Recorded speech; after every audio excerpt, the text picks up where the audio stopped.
Hello guys, this is Sarkniel Gaming at explain ko lang kung paano tong Auspicious Blaze Presale event ng ating main hero na si Leomord.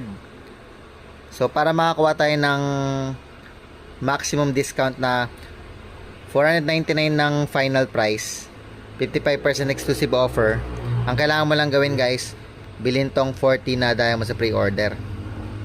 Yan, pag nabili mo na yan guys, bibigyan ka ng trial card. So gagamitin mo yung trial card niyan, tapos gagamitin mo sa isang match si Leomord para makakuha ng extra 10. Tapos nun, yung iba dito lang sa ask for help to get diamond saka help friends. Pag nagawa mo na yung lahat, pagdating ng available na yung skin sa after 6 days, less than 6 days, makukuha mo na siya ng 499 diamonds lang guys.